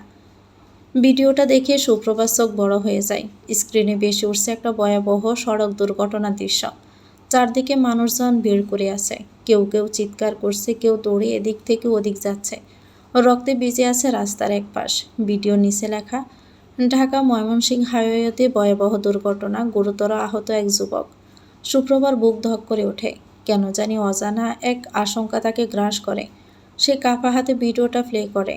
ক্যামেরা ধীরে ধীরে জুম করে আহত ছেলেটার মুখের দিকে তাকাতেই সুপ্রভার নিঃশ্বাস বন্ধ হয়ে আসে। তার ঠোঁট পড়ে অস্পষ্ট স্বরে বেরিয়ে আসে, না না, এটা হতে পারে না, কিছুতেই না। সুপ্রভার চোখের সামনে তার ভাইয়ের হাস্যোজ্জ্বল চেহারাটা ভেসে ওঠে। একটা ভাঙা চিৎকার বেরিয়ে আসে তার বুক ছিঁড়ে, ভাইয়া! সুপ্রভার চিৎকার শুনে হন্তদন্ত হয়ে ছুটে আসে সিমি। উদ্বিগ্ন কণ্ঠে বলল, এই প্রভা, কি হয়েছে তোর? এভাবে চিৎকার করলি যে? কথা শেষ হওয়ার আগে সুপ্রভার অবস্থা দেখে সে থমকে যায়। বিচলিত হয়ে জিজ্ঞেস করলো, কি হয়েছে তোর? তুই এভাবে কাঁপছিস কেন? সুপ্রভা কাঁপা হাতে ফোনটা তুলে সিমির দিকে এগিয়ে দেয়। কাঁদতে কাঁদতে বলল, সিমি, ওটা ওটা আমার ভাইয়া। আমার ভাইয়ার অ্যাক্সিডেন্ট হয়েছে। সবাই বলছে আমার ভাইয়া নাকি বাঁচবে না। সিমি ভিডিওটা দেখে প্রথমে বিশ্বাস করতে পারে না। সে আবার ভালো করে তাকায়। সৌরভের মুখটা স্পষ্ট হতে সিমির মুখটাও ফ্যাকাশে হয়ে যায়। সে গালে হাত দিয়ে কাঁপা গলায় বলল, ইন্নালিল্লাহ, এটা তো সত্যি। সুপ্রভাত দাঁড়িয়ে থাকতে পারে না। দপ করে সোফায় বসে পড়ে। তার চোখ দিয়ে অজরে পানি পড়তে থাকে। সে অসুস্থ গলায় বলল, আমার দৃঢ় বিশ্বাস ভাইয়া আমার খোঁজে আসছিল। ভাইয়ের কিছু হয়ে গেলে আমি নিজেকে ক্ষমা করতে পারবো না সিমি। এই অপরাধ বোধ নিয়ে আমি বাঁচতে পারবো না সিমি। আমি মরে যাব। সিমি দ্রুত নিজেকে সামলে নিয়ে বলল, প্রভা, বোন আমার, প্লিজ কান্না বন্ধ কর। এখন কান্না করার সময় নয়। আমাদের ঢাকা যেতে হবে। ভাইয়াকে ঢাকা মেডিকেলে অ্যাডমিট করা হয়েছে। সুপ্রভার মাথা কাজ করছে না। সে শুধু একটা কথাই বলতে থাকে, আমার ভাইয়া, আমার ভাইয়া। ভাইয়ের কিছু হয়ে গেলে আমি বাঁচব না। সিমি 1 মিনিটও বিলম্ব করে না। সে দ্রুত সব কিছু গুছিয়ে নেয়। সুপ্রভাকে সোফা থেকে উঠিয়ে তাড়া দিয়ে বলল, এভাবে বসে থাকলে চলবে না প্রভা, উঠ, এখনই বের হতে হবে। সুপ্রভা যেন নিজের ভিতরেই হারিয়ে গেছে। চোখ দুটো ফুলে লাল, ঠোঁট কাঁপছে, দম নিতে কষ্ট হচ্ছে। তবুও সিমির হাত ধরে কোনো মতে উঠে দাঁড়ায় সে। পা দুটো যেন নিজের ওজনই বইতে পারছে না। আমার ভাইয়া, শুধু এই একটা শব্দে বারবার ভেঙে ভেঙে বেরিয়ে আসছে তার বুক থেকে। বাহিরে তখন রাত নামতে শুরু করেছে। শহরের আলো আঁধারির ভেতর দিয়ে দ্রুতগামী গাড়ি ছুটে চলছে। গাড়ির ভিতর সুপ্রভা জানালার দিকে হেলান দিয়ে বসে আছে। চোখ দিয়ে এখনো অজরে পানি পড়ছে। সিমি বারবার তার হাত চেপে ধরে শান্ত করার চেষ্টা করছে আর আশ্বাস দিচ্ছে, প্রভা, আল্লাহর উপর ভরসা রাখ, কিছুই হবে না ইনশাল্লাহ। কিন্তু সুপ্রভার কানে কোনো কথাই প্রবেশ করে না। তার চোখের সামনে শুধু সৌরভের নিথর দেহটা বাড়ছে। গাড়ি এসে থামিয়ে ঢাকা মেডিকেলের সামনে। সুপ্রভা গাড়ি থামতে প্রায় দৌড়ে নেমে পড়ে। ভাইয়া কোথায়, আমার ভাইয়া কোথায় বলে চিৎকার করে সে সামনে এগোয়। রিসেপশনের দিকে ছুটে কাঁপা কাঁপা গলায় জিজ্ঞেস করলো, একটা accident patient Dhaka Mymensingh highway থেকে আনা হয়েছে। কোথায় সে এখন? নার্স কিছুক্ষণ তাকিয়ে থাকে। তারপর দৃঢ় গলায় বলল, ইমার্জেন্সি ওয়ার্ডে নেওয়া হয়েছে, কিন্তু কন্ডিশন ক্রিটিক্যাল। এই শব্দটা শুনে সুপ্রভার পা দুটো এক মুহূর্তে থেমে যায়। ক্রিটিক্যাল শব্দটা সে অস্পষ্ট স্বরে পুনরাবৃত্তি করে। পরক্ষণে সে দৌড়ে ইমার্জেন্সির দিকে ছুটে যায়। সিমি পিছন থেকে ডাকতে থাকে, প্রভা, সাবধানে প্রভা, পড়ে যাবি তুই। সুপ্রভা থামে না। আকস্মিক তার মাথাটা চক্কর দিয়ে ওঠে। চোখের সামনে সবটা ব্লার হয়ে ওঠে। সুপ্রভা সেন্সলেস হয়ে ফ্লোরে পড়ে যাবে বুঝতে পেরে সিমি দৌড়ে আসে সুপ্রভাকে ধরার জন্য। কিন্তু সিমি দৌড়ে এসে ধরার আগেই একটা পুরুষালী শক্ত হাত এসে সুপ্রভার কোমর আঁকড়ে ধরল।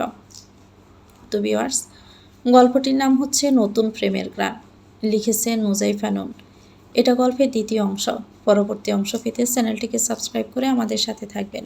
ভিডিও ভালো লাগলে একটি লাইক দিয়ে দিবেন, কমেন্ট করে জানাবেন কেমন লেগেছে। আল্লাহ হাফেজ, আসসালামু আলাইকুম।